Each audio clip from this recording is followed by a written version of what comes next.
Üdvözlök mindenkit, Csernai Zoltán vagyok. Ebben az oktató videóban az Eszterházy Károly Egyetemen az elektronikus portfólió készítés gyakorlatát ismertetem. Az Eszterházy Károly Egyetem e-portfólió portálja az eportfolio.uni/eszterházy.hu webcímen keresztül érhető el. Jelenleg a mesterképzésben és a felsőoktatási szakképzésben résztvevő hallgatók egy egyedi felhasználói névvel és jelszóval tudnak bejelentkezni a rendszerbe.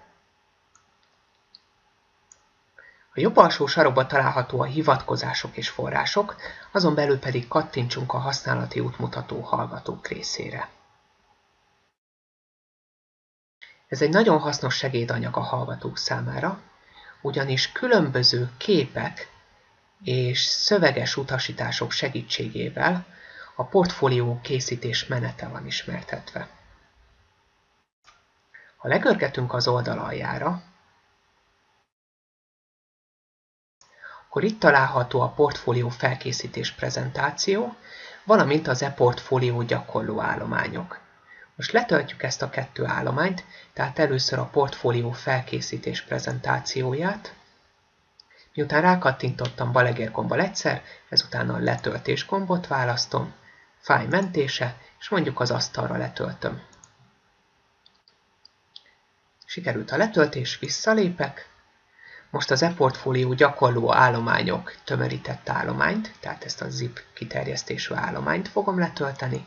Bal gombbal egyszer rákattintok, letöltés, fájl mentése, és ezt is az asztalra mentsük le.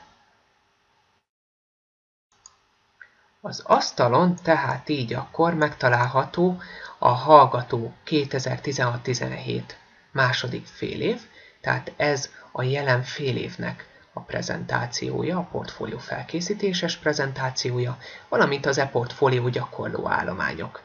Mivel ez egy tömörített állomány, ezért tömörítsük ki. Duplán rákattintok, nekem a számítógépemre fel van telepítve a WinRAR tömörítő program, a kicsomagolás ide funkciót választom, felül megadom, hogy hova tömörítsek ki, ez nekünk jó is, mert jelen esetben az asztalon készít egy e-portfólió gyakorló állományokat, az OK-ra kattintok. Sikerült is, bezárom a tömörítő programot, és létrehoztunk egy e-portfólió gyakorló állományok mappát. Ezen belül különböző almappák, illetve különböző állományok találhatók az almappákban. Hogy pontosan milyen elnevezésű almappákat, illetve az egyes almappákban milyen állományok találhatók, ez a portfólió felkészítéses prezentációban található meg. Letöltöttük tehát ezt a PDF állományt. Ha megnyitjuk, akkor látható az a prezentáció, amiről készítettem az elméleti videót. Tehát, hogyha valaki esetleg még nem nézte meg a portfólió készítés elméletéről szóló videót, akkor arra kérném, hogy nézze meg, ugyanis ott egy kicsit bővebben beszélek erről. Tehát ott ismertetésre kerültek különböző fajta dolgok, mint például, hogy milyen böngészőprogramot kell használni, akkor hogyan lehet bejelentkezni a rendszerbe, mi van akkor, ha elfelejtettem a felhasználó nevemet, jelszavamat, ezen kívül milyen a portfólió felhasználói felülete, hol lehet a profilt szerkeszteni, a kapcsolati információk alatt az e-mail címet megadni, hogy mindenki számára kötelező feltölteni egy profilképet, hol lehet jelszót változtatni, értesítéseket, hol tárolja a rendszer, valamint hogyan lehet a kezdő oldalra visszamenni, kilépni a rendszerből, valamint a portfólió készítésnek a menete is ismertetve vannak, mik azok a lépések, amiket kell tudni a portfólió készítés során, milyen fájltípusokat lehet bele feltölteni, illetve az egyéb tudnivalók itt vannak. És amit keresek most, az a portfólió készítés a gyakorlatban, azaz, hogy milyen gyakorló állományok vannak. Az informatika tanár mappán belül található egy képek almappa, tanítási óra almappa, videó almappa, ezen kívül egy Prezi szöveges állomány és egy YouTube szöveges állomány. Az almappákon belül pedig látható az, hogy képeket, dokumentumokat, prezentációt, videófelvételt tartalmaznak egyes almappák. A mozgóképkultúra tanármappán belül pedig itt is látható, hogy filmelemzés, forgatókönyv, kameraképek almappa van egy YouTube szöveges állomány is, és ezen kívül, hogy milyen dokumentum, kép található az egyes almappákon belül. Tehát ezeket a gyakorló állományokat fogjuk majd feltölteni a rendszerbe. Hogyha majd az éles portfólió készítés lesz, akkor arra kérnék mindenkit, hogy ezeket a gyakorló állományokat törölje majd a felületről, mégpedig oly módon, hogy először majd a nézetet kell törölni, utána pedig a létrehozott mappákat. Hogy mi is pontosan az a nézet, arról majd egy kicsit később beszélni fogok. Következő lépésként jelentkezzünk be a rendszerbe, a jobb felső sarokba a belépés gombot megtalálható. Ide beírom a felhasználói nevemet, valamint a jelszavamat. Látható az, hogy jelen esetben bejelentkeztem a rendszerbe Teszt Ádám hallgatóként.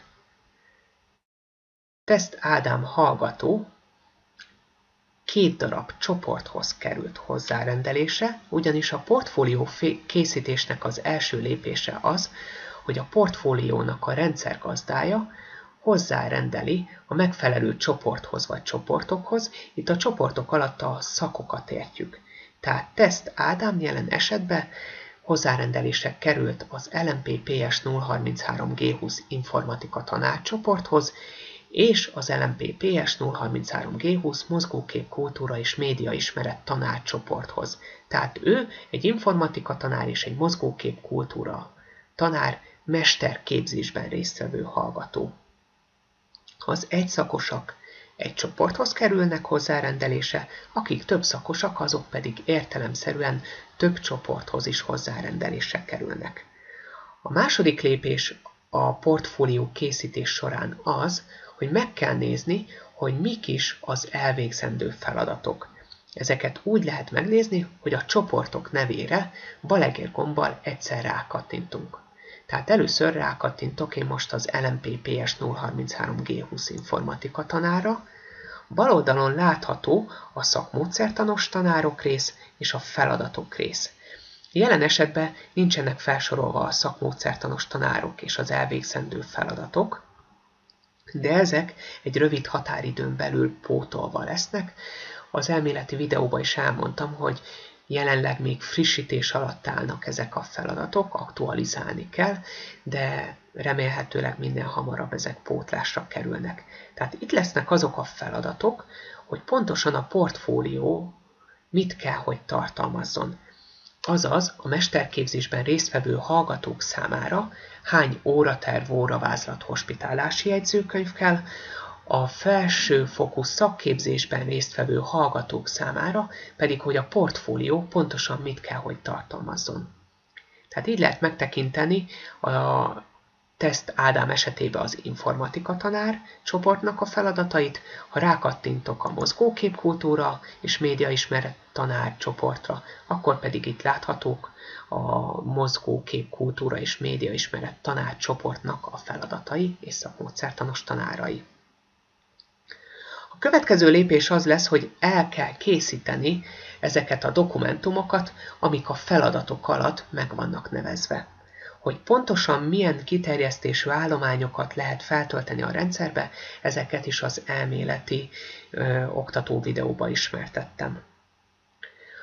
Miután meg vagyunk ezekkel az állományokkal, fel kell tölteni a rendszerbe, mégpedig oly módon, hogy mappákat kell létrehozni, és ezután pedig az állományokat fel kell tölteni a mappákba. Mappák létrehozása és állományok feltöltése a profil menüpont állományok almenüpontján keresztül lehetséges. Mégpedig, ha lejjebb görgetek egy kicsit, látszik az, hogy már jelen esetben található egy képek mappa, mégpedig azért van egy képek mappám, mert korábban feltöltöttem Teszt Ádámnak a profilképét, és hogyha feltöltünk egy profilképet, akkor automatikusan a rendszer létrehoz egy képek mappát, és azon belül a profilkép megtalálható. A következő feladatunk tehát az lesz, hogy a gyakorló állományokat felhasználva létrehozunk egy informatika tanármappát, létrehozunk egy mozgóképkultúra tanármappát, és azokon belül pedig az almappákat létre fogjuk hozni. Aki egy szakos, az is csinálhatja azt, hogy a szakjának megfelelően létrehoz majd egy mappát, és azon belül létrehozza a különböző almappákat. De az ő esetükben az is lehetséges, hogy rögtön ide hozza létre azokat a mappákat, melyekbe közvetlenül elérhetők majd az állományok. A több szakos hallgatók esetében javasolnám ezt, ahogyan a gyakorlatot is fogjuk csinálni, hogy létrehozunk 2 mappát jelen esetben a szaknak megfelelően, és abba fogjuk létrehozni a különböző elnevezésű almappákat. Tehát jelen esetben készítünk egy informatika tanármappát. Ehhez középen belekattintunk ebbe a szövegdobozba, és beírjuk azt, hogy informatika tanár. Hogyha begépeltük az informatika tanárt, akkor a mappa létrehozása gombra kattintunk, alul már létre is hozta az informatika tanár mappát. Látható az, hogy itt látszik a dátum, hogy mikor hoztuk létre, valamint mellette van egy ceruza ikon, illetve egy kuka ikon. A ceruza ikonnal lehet a mappának a nevét módosítani, a kuka ikon segítségével értelemszerűen törölni lehet a létrehozott mappát. A mappáknak a nevében lehet használni ékezetes betűket, ugyanis a rendszer fel tudja dolgozni az ékezetes karaktereket. Készítünk akkor még egy mozgóképkultúra tanármappát is, és akkor a mappa létrehozásra kattintunk.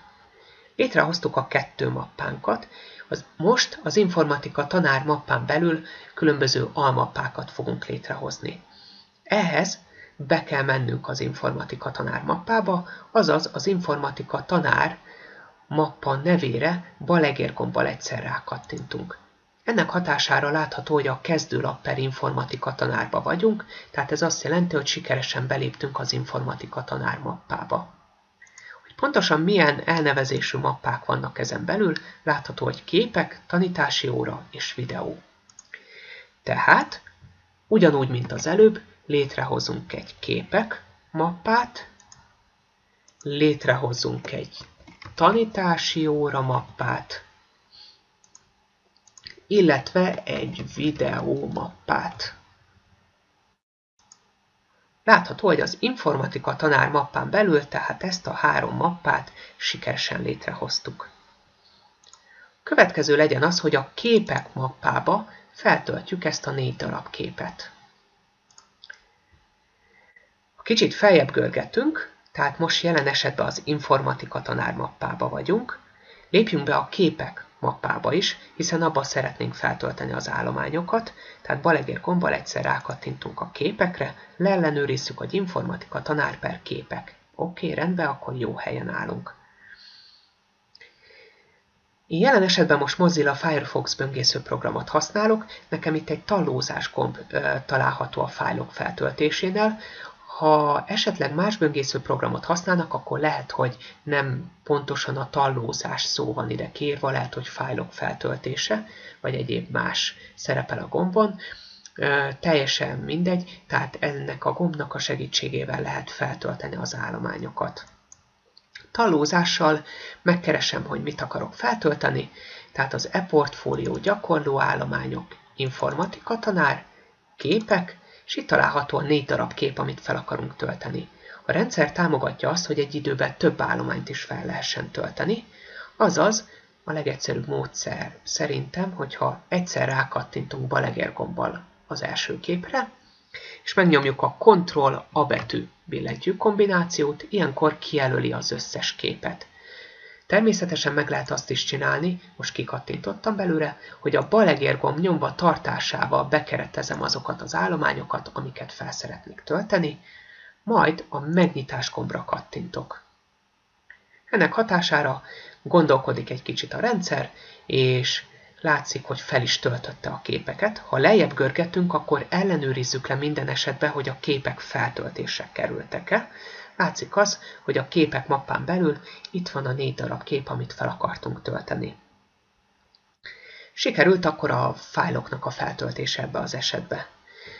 Most a következő lépésként a tanítási órába szeretnék 3 darab állományt feltölteni, azaz itt a középen az egy szinttel feljebbre balegérgombbal kattintok, ilyenkor az informatika tanármappába vagyok, belemegyek a tanítási órába, és a tallózásgomb segítségével most a tanítási óra mappának a tartalmát jelölöm ki. Most a Ctrl-A billentyű kombinációt használom. Megnyitás, fel is töltötte az állományokat, leellenőrizzük, itt vannak az állományok. A leellenőrzés amúgy úgy folyik, hogy megnézzük az állományok, megtalálhatók-e itt, megnézzük a méretét, hogy egyezik-e azzal a mérettel, amit fel akartunk tölteni. Valamint biztonságképpen én azt javaslom mindenkinek, hogy miután feltöltötte az összes állományát, egyenként kattintson rá balegérgombbal az állományra, és mentse le a számítógépére valahova, és nézze meg azt, hogy valóban megnyitható-e az állomány, és minden rendben van-e vele. Én most a mégsére kattintok, most nem fogom ezt az ellenőrzést végrehajtani. Az egy szinttel feljebbre kattintok, már készen vagyok a képek meg a tanítási óra mappával, a videó mappára kattintok balegérgombbal egyszer, és most a videó felvételt fogom feltölteni. Egy másik módszert is megmutatok, hogy hogyan lehet még állományt feltölteni, mégpedig, hogyha a videó mappába bemegyek. Itt látható, itt egy MP4 kiterjesztésű állomány van, ugyanis saját videófelvételt ilyen kiterjesztésbe lehet feltölteni. Meg lehet úgy csinálni, hogyha kijelölöm az állományt, a balegérgombot nyomva tartom, és lehúzom ezt az állományt a böngésző programra, majd még mindig nyomva tartom a balegérgombot, és felhúzom ebbe a részbe, ahol azt írja, hogy húzza ide a feltöltött állományokat. Ennek hatására látható az, hogy megjelenik itt a Dropbox Intro videó, ez már jelen esetben 5,9 MB, ez egy kicsit már nagyobb állomány. Valamint látható az, hogy ebben az esetben olyan, mintha még mindig töltené fel az állományt, de jelen esetben az állomány feltöltése már sikerült. Azt vettem észre a rendszer tesztelése során, hogy ha ide húzzuk be az állományokat, akkor vannak olyan állományok, amik olyanok, mintha még nem kerültek volna feltöltésre, de ha legörgetünk, látható ugyanúgy az állomány, és a méretének is egyeznie kell azzal a mérettel, ami a feltöltendő fájlnak a mérete. Én azt javaslom mindenkinek, hogy lehetőség szerint az első módszert használja inkább, akkor biztosan fel tudja tölteni, meg biztos feltöltődnek az állományok hiba nélkül. Lehet használni ezt a másik módszert is, de bármelyik módszert is használjuk, minden esetben, mint ahogyan már az előbb mondtam, kattintsunk rá majd az állományok nevére, balegérgombbal egyszer, mentsük le az állományt, és ellenőrizzük le, hogy valóban sikerül-e megnyitni az adott dokumentumot például, vagy képet megnézni, illetve az adott videófelvételt le tudjuk-e játszani. Ha mégsére kattintunk, akkor pedig nem töltjük le, jelen esetben én most nem fogom ezt az ellenőrzést végrehajtani. Az informatika tanár mappába visszamegyek, lehet az egy szinttel feljebb gomb segítségével is visszalépni egy szintet, de látható az, hogy az előző esetben visszalépek megint a videómappába. Én úgy léptem egy szinttel feljebb, hogy rákattintottam itt az informatika tanára, és akkor ebben az esetben az informatika tanár mappába vagyok. Található itt még egy Prezi meg egy YouTube szöveges dokumentum is. Ezeket most nem fogom feltölteni, ugyanis a Prezi az egy Prezibe készített prezentációt tartalmaz, a YouTube pedig egy YouTube-ra feltöltött videó felvételnek a linkjét tartalmazza. Ezt majd meg fogjuk jeleníteni a saját portfóliónkba egy meghatározott módszerrel.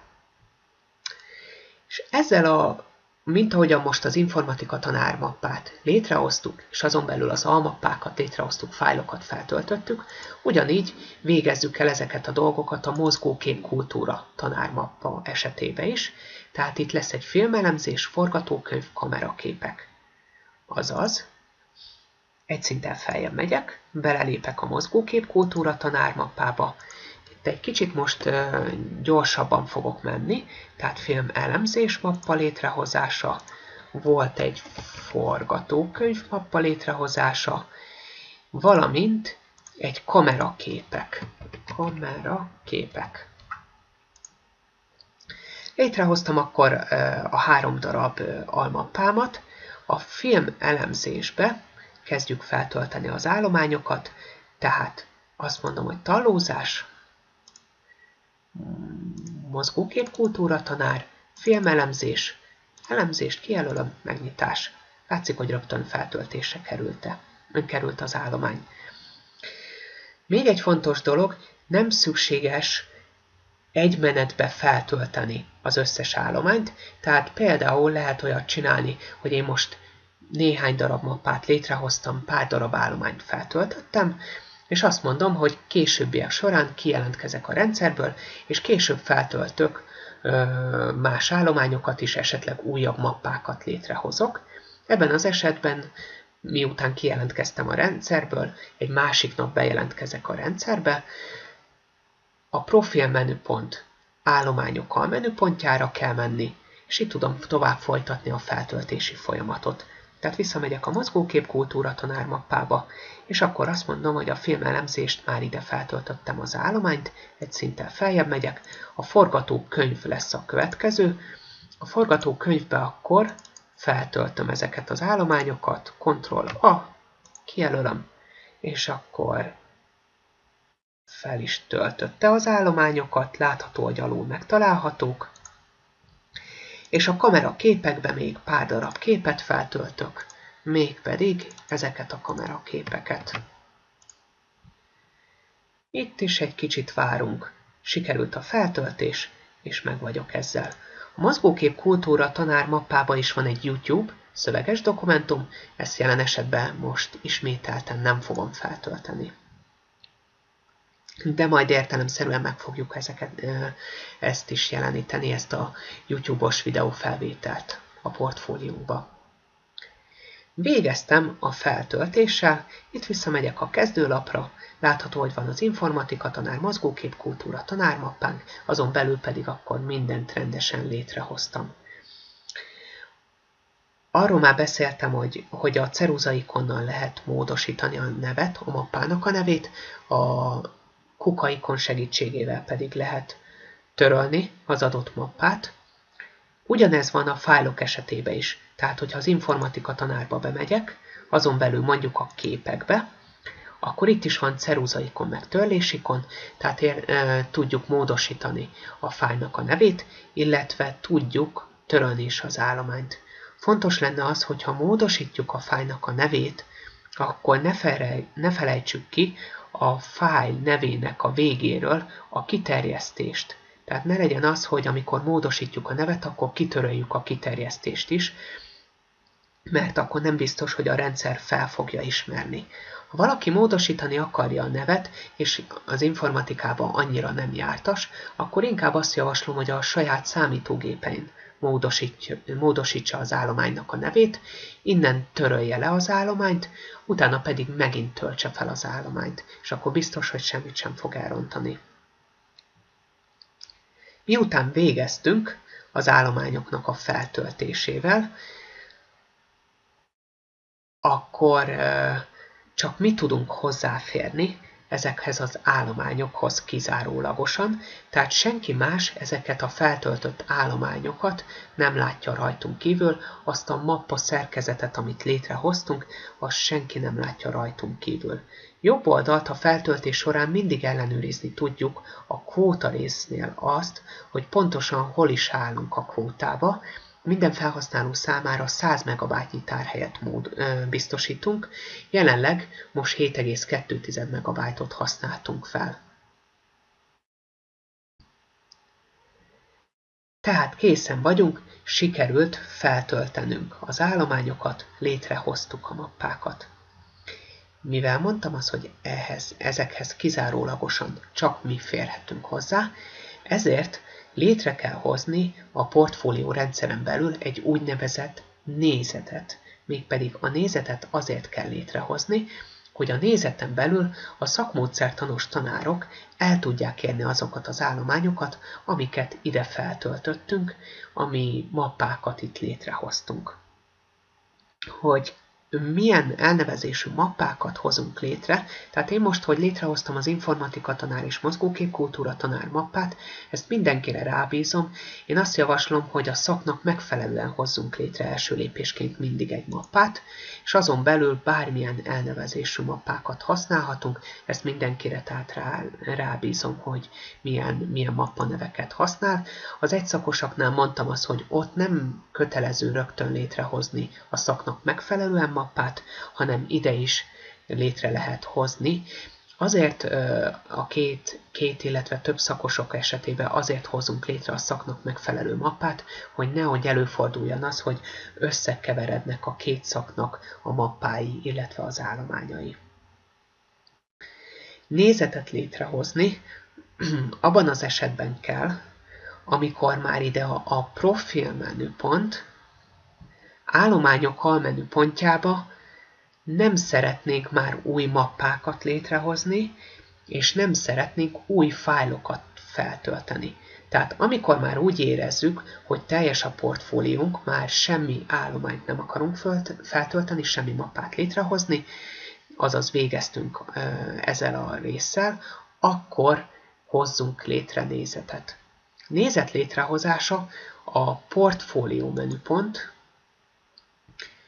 nézetek almenüpontjában lehetséges. Jelen esetben Teszt Ádám két csoporthoz került hozzárendelése, egy informatika tanár és egy mozgóképkultúra tanár csoporthoz, tehát ő neki 2 darab nézetet kell majd létrehoznia. Mégpedig a nézetnek a neve az kell, hogy legyen, ami a csoportnak a neve.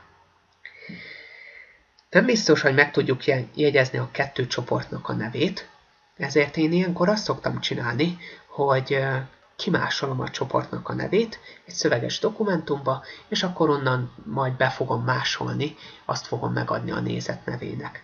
Azaz balegérkomban, hogyha én ezt kijelölöm, onnantól kezdve jelölöm ki, hogy csoportjaim, és a 2 csoport nevét is kijelölöm, és azt mondom, hogy Ctrl-C, ami a másolásnak a billentyű kombinációja, és mondjuk az asztalon azt mondom, hogy jobb gomb új, szöveges dokumentum, adhatunk neki bármi nevet, én most nem adok neki nevet, és 2-t belekattintok.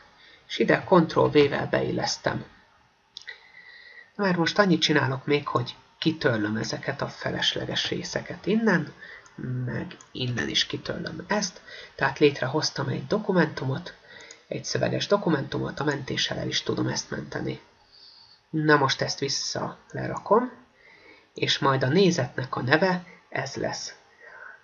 Nézet létrehozásához a nézet létrehozása gombra kell kattintani.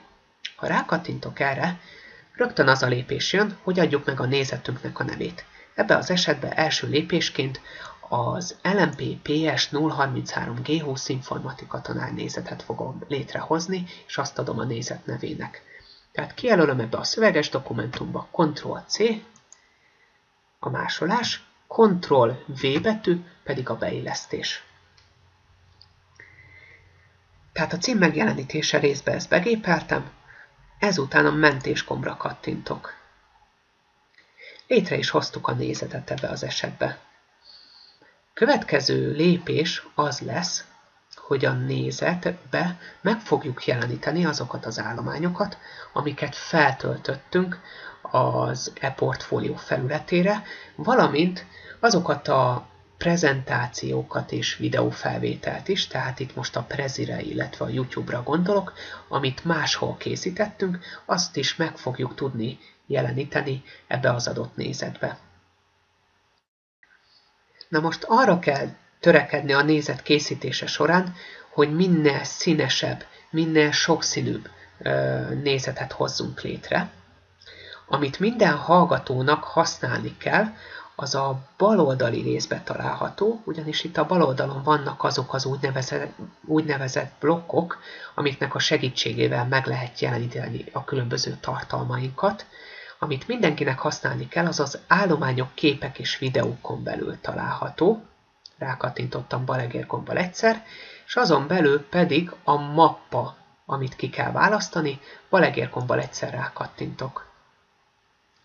A mappablokk hozzáadása során meg kell adni, hogy hanyadik oszlopban szeretném ezt megjeleníteni, ezt a blokkot.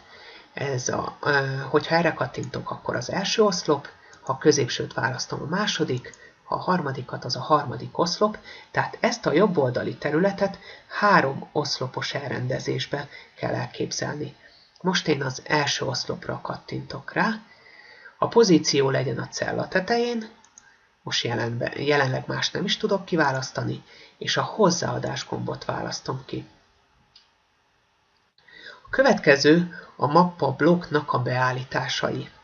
Középen kattintsunk a mappákra, és azon belül jelenítsük meg az informatika tanár egyik mappáját. Például az informatika tanárba menjünk bele a mappába, úgy tudunk belemenni, hogyha balegérgombbal egyszer a mappa nevére kattintunk, és ezen belül legyen mondjuk a tanítási óra mappa tartalmát jelenítsük meg.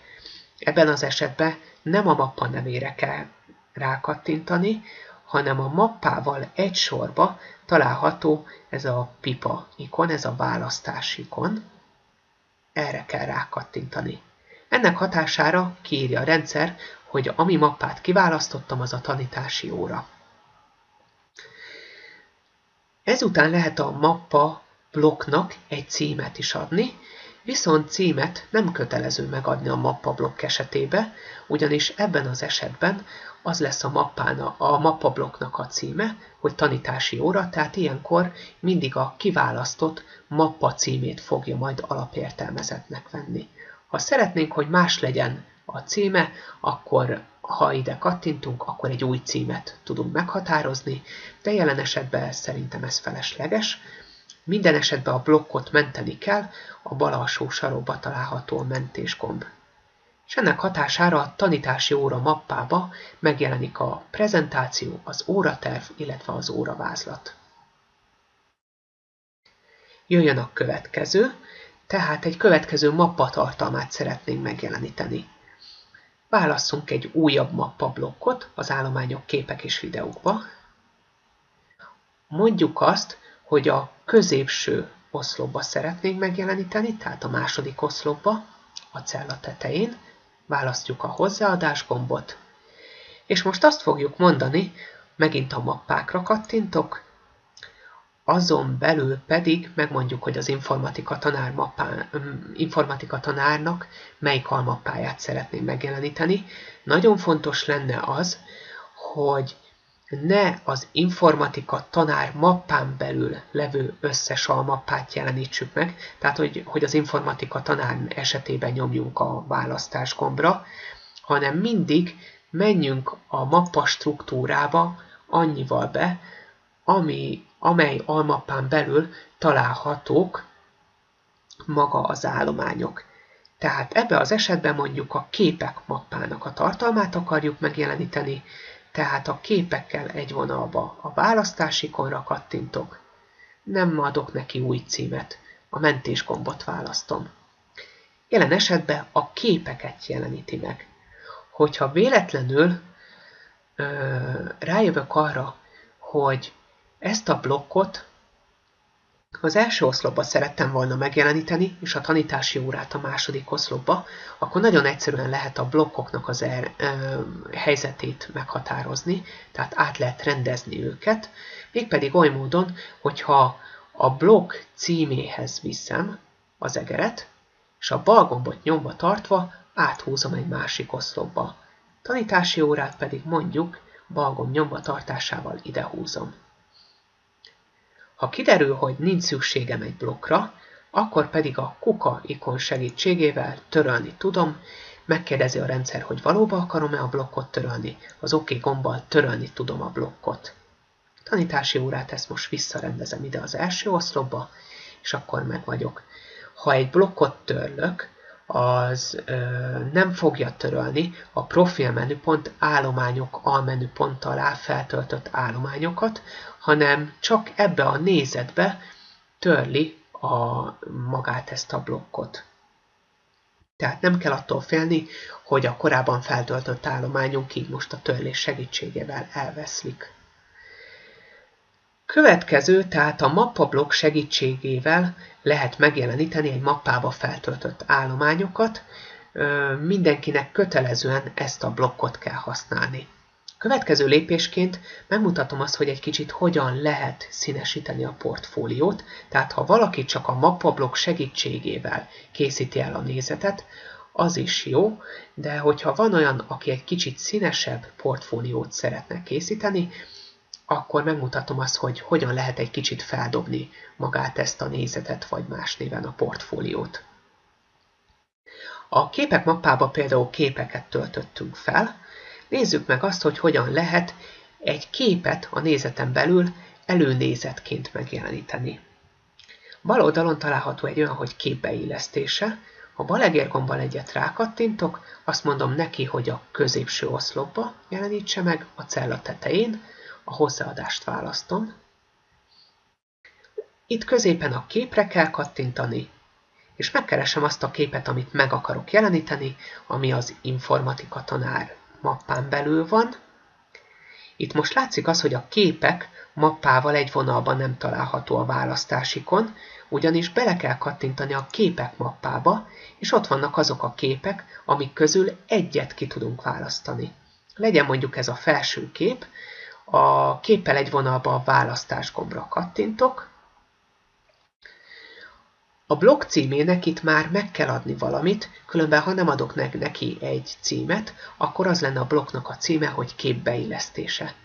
Ez annyira nem néz ki jól, ezért adok egy olyan címet, amit a kép ábrázol, tehát legyen mondjuk az, hogy laptop és tablet.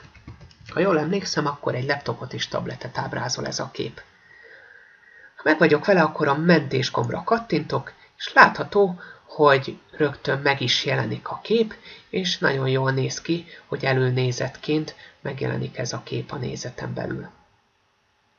Jöjjön a következő dolog, mégpedig jelenítsük meg, mindjárt megnézem, hogy az informatika tanárban mi is volt még. Volt egy videófelvétel, és saját magunk által készített videófelvételt megnézzük, hogy hogyan tudunk megjeleníteni. Fontos az, hogy MP4 kiterjesztésű állomány lehet az, amit le tud majd a szakmódszertanos tanár is játszani a nézeten belül. Az állományok, képek és videók blokkon belül található egy olyan blokk, hogy média beágyazása. Ha rákattintunk egyet, azt mondjuk, hogy a harmadik oszlopba jelenítse meg, hozzáadás, és a média szóra kattintva megkeressük az informatika tanáron belül, a videómappán belül ezt a Dropbox intro videó, rákattintok a választás gombra. Mivel a Dropboxról szól ez a videó, ezért a blog címét is megváltoztatom, ne az legyen, hogy média beágyazása, hanem az, hogy Dropbox. Majd a mentés gombra kattintok, és látható, hogy itt van a videófelvétel, a szakmódszertanos tanár le tudja játszani a videófelvételt, valamint le is tudja tölteni a saját gépére. Jöjjön a következő dolog, mégpedig, amit meg akarunk jeleníteni, az legyen mondjuk először a YouTube-os videófelvétel. Hogyha megnézzük a korábban már letöltött állományainkat, akkor az informatika tanár mapán belül látható ez a YouTube szöveges dokumentum. Ha kettőt rákattintok, akkor egy YouTube-ra feltöltött videófelvétel elérési útvonala található meg itt. Na már most ezt fogom, kijelölöm, Ctrl-C-vel másolom, és akkor ezeket lerakom. És akkor megjelenítjük ezt a YouTube-os videófelvételt. Úgy tudjuk megjeleníteni, hogy egy blokkot használunk fel, mégpedig a külső tartalom blokkon belül a külső videóra kell kattintani. Hol akarjuk megjeleníteni? Legyen mondjuk, hogy a tanítási óra blokk alatt jelenítse meg, azaz az első oszlopba, és megadjuk a pozíciót ne a cella tetején, hanem a tanítási óra blokk után. Ha a hozzáadásra kattintok, látható az, hogy tényleg a blokk alatt jeleníti meg ezt a videó blokkot.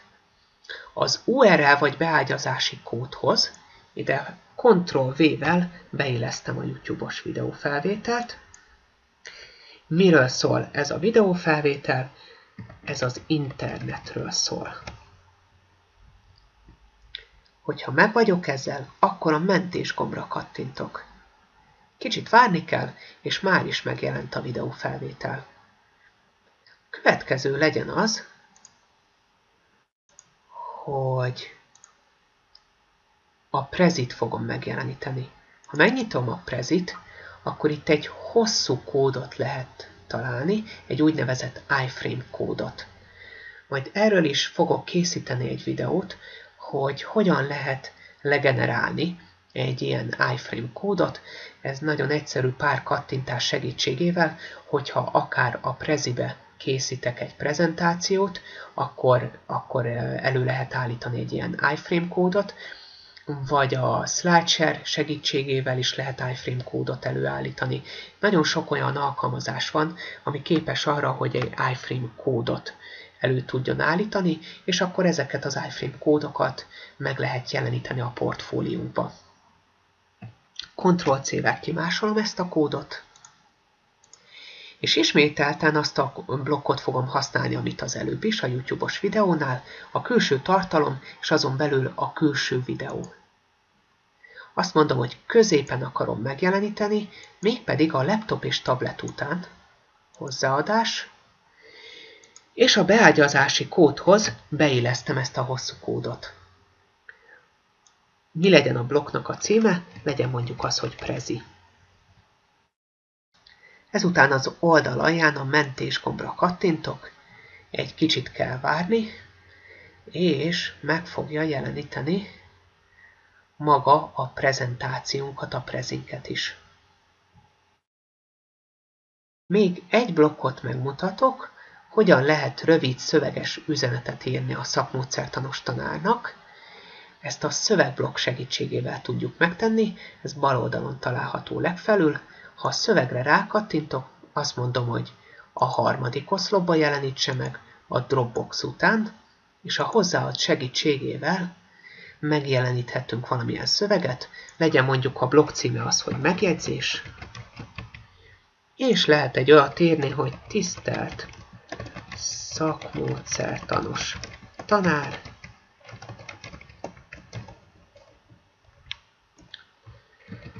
mellékletként csatolom az állományaimat. Üdvözlettel és tesztádám. Ha a mentés gombra kattintok, akkor pedig látszik az, hogy megjeleníti ezt a szöveges üzenetet. Én javaslom mindenkinek, hogy valamilyen kis üzenetet azért csatoljon ehhez a nézethez, hogy mégis azért a szakmódszertanos tanár számára azért ez pluszba is megjelenjen, bár ő úgy is fogja majd azt látni, miután elérhetővé tesszük számára ezt a nézetet, amit most csinálunk, tehát úgy is fogja azt látni, hogy pontosan ki volt az, aki készítette, de egy ilyen plusz dologgal meg lehet jeleníteni bármilyen szöveget, Sőt, hogyha a fogaskerék ikonra rákattintunk, akkor látható az, hogy itt egy szerkesztő léc is található, ahol félkövérre, döltre lehet venni a különböző szövegeinket, illetve egyéb funkciók is elérhetők itt. A mentésre rákattintok, és akkor visszakaptam ezt. Tegyük fel azt, hogy most jelenleg mást nem akarunk megjeleníteni a nézetbe, tehát jelen esetben az informatika tanár nézetet létrehoztuk. Az oldal alján található a nézet megtekintése. Nagyon sokszor szokták tőlem kérdezni a hallgatók, hogy ha készítenek egy nézetet, akkor hogyan fogja azt majd látni a szakmódszertanos tanár? Úgy fogja látni, mint ahogyan most látszódik, miután rákattintottunk a nézet megtekintésére. Látható az, hogy a szakmódszertanos tanár ebben az esetben látja ezeket az állományokat. Ha rákattint az állományokra, akkor bejön neki a letöltés gomb segítségével le tudja tölteni ezeket az állományokat. Akkor itt van a kép, a képet meg tudja rögtön nézni, a videófelvételt el tudja indítani, vagy le tudja játszani, valamint le tudja tölteni is. A YouTube videófelvételt is le tudja játszani, a prezentációt, a prezibe készített prezentációt el tudja indítani, illetve látja ezt a szöveges részt is. Jó. Készen vagyunk tehát akkor a nézetünkkel, viszont a szakmódszertanos tanár még így se látja a nézetet, ugyanis a nézetet be kell küldeni abba a csoportba, amihez hozzárendelésre kerültünk.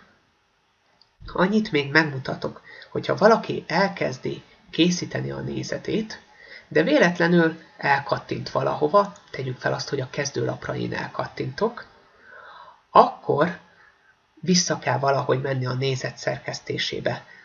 Ilyenkor a portfólió menüpontba kell menni, és azon belül látszik az, hogy itt van az a nézet, amit már elkészítettem. Ez az LMP PS 033 G20 informatika tanár. Ha a ceruza ikonra választok, akkor látom azt, hogy visszakapom azt a képernyőt, ahol a tartalmát tudtam szerkeszteni a nézetnek. Tehát itt ilyenkor még új blokkokat hozzá tudok adni, blokkot tudok törölni, módosítani tudom a blokknak a tartalmát, illetve egyéb dolgokat tudok csinálni. A nézet megtekintésével pedig ismételten visszakapom a nézetet, és akkor el is tudom küldeni. Másik fajta módszer, hogyha erre a képernyőre vissza akarok jutni, hogy a portfólió menüpontba a nézeteken belül rákattintok balegérgombbal erre, hogy LMPPS 033 G20 informatika tanár, és meg is jelenik a nézetünk, tehát a küldésre kész nézetünk. Ez teljesen ugyanaz, mint hogyha a szerkesztést választottuk volna a ceruza ikonnal, és utána pedig a nézet megtekintésére kattintunk. Tehát egy fontos dolog van még, a küldés. Elképzelhető, hogy azt fogja mondani a szakmódszertanos tanár, hogy ne felejtsék el megosztani a rendszeren belül a nézetet. Megosztási lépésről szó sincs a portfólió készítés során, ugyanis, hogyha a nézet küldésénél kiválasztjuk a megfelelő csoportot, ahová be akarjuk küldeni a nézetet, és beküldjük a nézetet értékelésre, akkor a csoporthoz hozzárendelt szakmódszertanos tanárok megkapják a nézetet, és onnantól kezdve értékelni tudják. Nagyon sok hallgatónál az szokott probléma lenni, hogy a nézetküldéskor rossz csoportot választanak ki. Tehát jelen esetben most én az LMPPS 033 G20 informatika tanár nézetet hoztam létre, és ebben az esetben ezt a csoportot kell itt kiválasztani, és úgy kell a küldés gombra rákattintani. Ha rákattintunk a küldés gombra, akkor figyelembe kell venni azt, hogy onnantól kezdve a rendszer megkérdezi, mindjárt megmutatom, hogy mi is lesz az a kérdés, megkérdezi azt, hogy biztos, hogy be akarom-e küldeni, és hogyha az igen gombra rákattintok, akkor nem lehet már az elkészített nézetet tovább szerkeszteni. Tehát a szerkesztési jogosultságot úgymond a rendszer megtagadja tőlünk. Ki kell választani tehát a megfelelő csoportot, a küldés gombra kell kattintani, megkérdezi a rendszer, hogy az LMPPS 033G20 informatika tanár nézetünket az informatika tanár csoportba szeretnénk-e beküldeni. Ezért is érdemes a nézet nevének is ugyanazt adni, ami a csoportnak a neve, mert akkor le tudjuk ellenőrizni, hogy a nézetet a megfelelő csoportba akarjuk-e beküldeni. Ha nemre kattintunk, akkor még tudjuk tovább szerkeszteni a nézetet, nem kell nekünk befejeznünk a nézetünknek a szerkesztését. Hogyha az igen gombra kattintunk, akkor pedig végérvényesen beküldjük a nézetünket, azt már tovább nem tudjuk szerkeszteni. Én most az igen gombra kattintok, megmutatom azt, hogy milyen az, hogyha beküldöm a nézetet értékelésre. Fontos lenne az, hogy a gyakorlásképpen létrehozott nézetet semmilyen esetben ne küldjük be értékelésre, mert ha beküldjük, akkor már a szakmódszertanos tanár arról e-mailt fog kapni, és onnantól kezdve ő megnézi azt a nézetet, és akár értékelheti is a nézetet. Tehát nagyon-nagyon fontos dolog lenne az, hogy csak akkor küldjünk be nézetet, meg olyan nézetet, amit szeretnénk, hogyha a módszertanos tanár értékelne. Ezért is csináltam most azt, hogy beküldtem ezt a nézetet, és akkor látható az, hogy mit is fog ilyenkor a rendszer produkálni a számunkra. Ki fogja írni, hogy a nézet beküldve, és ha bemegyünk a portfólió menüpont nézetek almenüpontjába, akkor látszik az, hogy ez a nézet be lett küldve az informatika tanár csoportba, mégpedig melyik nap, hány óra, hány perckor. A minden portfólió készítésnek van egy beküldési határideje. Az előadásos videóban már beszéltem arról, hogy pontosan ebben a fél évben mi lesz a beküldési határidő. Nagyon fontos lenne az, hogy ezt a határidőt betartsák. Ugyanis, ha lejár a beküldési határidő, onnantól kezdve a nézetre, hogyha rákattintanak, tehát hogyha a portfólió nézetek menüpontban rámennek, és a nézet nevére rákattintanak, akkor alul nem fog megjelenni a nézet küldése gomb. Tehát nem fogják tudni onnantól kezdve már beküldeni a nézetüket értékelésre. Ha a határidő lejár, akkor a rendszer egy karbantartási üzemmódba fog átváltani, és kiléptet minden felhasználót. Másnap a kora reggeli órákba ismételten feloldódik ez a karbantartási üzemmód, be lehet lépni a rendszerbe, de onnantól kezdve a beküldési határidő lejárta után már a nézetet nem lehet beküldeni értékelésre. És akkor ezzel végeztünk is a portfólióval, elkészítettük a portfóliónkat. A portfólió értékelést a rendszeren belül fogják megtenni a szakmódszertanos tanárok.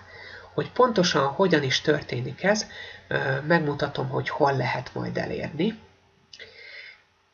Most ezt a portfóliót nem fogom értékelni, de azt csinálom, hogy kijelentkezek a rendszerből, és bejelentkezek egy másik felhasználóval, egy teszthallgatóként belépek a rendszerbe, ugyanis a teszthallgatónak az informatika tanár nézete már értékelésre került. Úgy tudja megtekinteni a teszthallgató az értékelését, hogy a portfólió menüponton belül a nézetek almenüpontba megy, és itt kiválasztja ugyanazt a nézetet, tehát az LMPPS 033G20 informatika tanár. Hogyha lejjebb görgetünk, akkor megjelenik a megjegyzés részbe, hogy teszttanár értékelte a nézetet, mégpedig egy jelest, egy 5-öst adott rá, valamint van itt egy csatolt állomány, hogyha erre rákattintunk, akkor ezt a csatolt állományt le lehet tölteni, meg lehet az értékelőlapot tekinteni.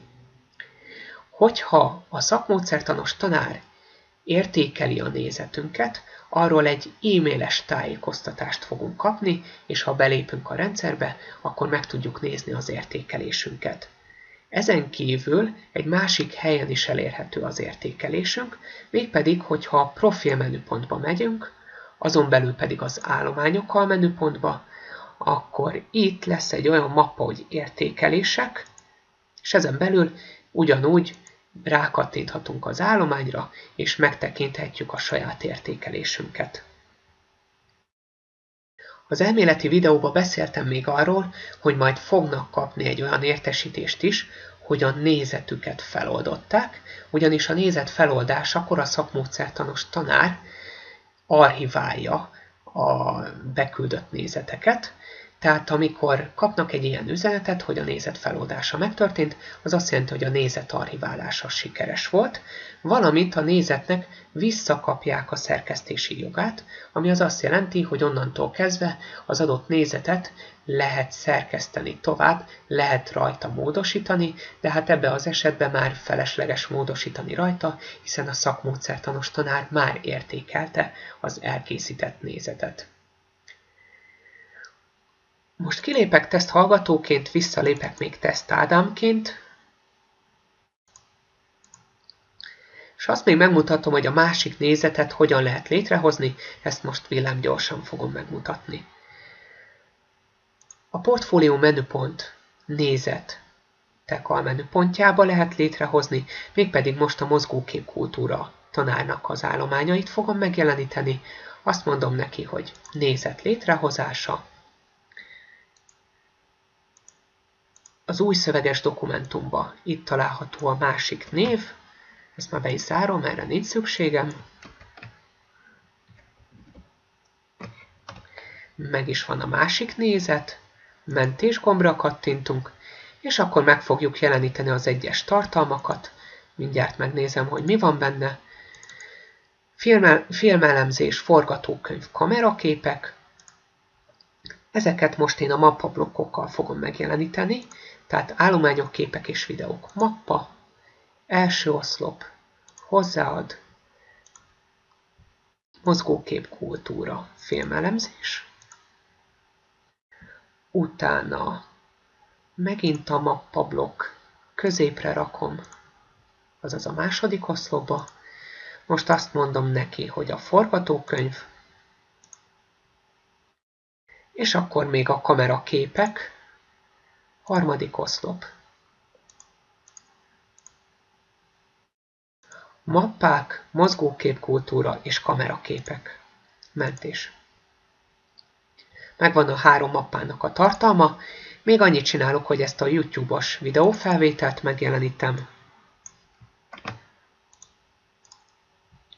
Mégpedig a külső tartalom, külső videó. Első oszlopban legyen mondjuk. És a filmelemzés után ide beillesztem az URL címet, és akkor azt mondom, hogy például legyen videó. Mentésgombra kattintok, és ide is akkor betölt egy videófelvételt. Utána a nézet megtekintése, és látjuk akkor azt a nézetünket, amit létrehoztunk. Létrehoztuk a mozgóképkultúra és médiaismeret tanár elnevezésű nézetet, alul pedig akkor nagyon fontos, hogy ne az informatika tanár legyen kiválasztva, hanem a mozgóképkultúra és médiaismeret tanár. Küldésgomb. Megkérdezi, hogy biztos, hogy a mozgóképkultúrás nézetet a mozgóképkultúra csoportba akarjuk? Igen. Nézet beküldve, ha a portfólió menüpont nézetek almenüpontba megyünk, akkor látható az, hogy ezt se tudjuk szerkeszteni, tehát a ceruza ikon eltűnt innen, valamint letörölni se tudjuk értelemszerűen, tehát a létrehozott nézetünket nem tudjuk törölni se. És akkor kész vagyunk, ugyanúgy majd meg tudjuk az értékelést nézni, hogyha kapunk róla egy e-mailes tájékoztatót, és bemegyünk a portfólió nézetekbe, rákattintunk a nézet nevére, és alul itt a megjegyzések részbe lehet majd látni a hozzászólást, valamint az értékelő lapot is innen lehet letölteni. Visszamegyek a kezdőlapra, és akkor köszönöm szépen a figyelmet. Tehát ez lett volna a portfólió készítés gyakorlatát bemutató oktató videó. Nagyon fontos lenne még egyszer az, hogy a portfólió készítés során akkor a 3 lépést tartsák be, a 3 fontos lépést, tehát a mappák létrehozása, állományok feltöltése, ez a profil állományokkal menüpontba, a nézet létrehozása, mégpedig annyi nézet, ahány csoporthoz hozzárendelésre kerültek, és a harmadik pedig, hogy a nézet beküldése a megfelelő csoportba a beküldési határidő lejárta előtt. Ezt a 3 lépést kellene betartani, valamint ha a tényleges portfólió készítés folyamata elkezdődik, akkor fontos lenne, hogy töröljék a korábban létrehozott, gyakorlásképpen létrehozott nézeteket, mégpedig oly módon, hogy először a nézetet kell törölni, utána pedig a létrehozott mappát kell törölni. Jelen esetünkben az informatika tanár meg a mozgókép kultúra tanár mappát lehet törölni, ugyanis az tartalmazza az egyes almappákat, és ha a mappát töröljük, akkor onnantól kezdve az almappák is, meg a feltöltött állományok is törlődni fognak. Köszönöm szépen a figyelmet!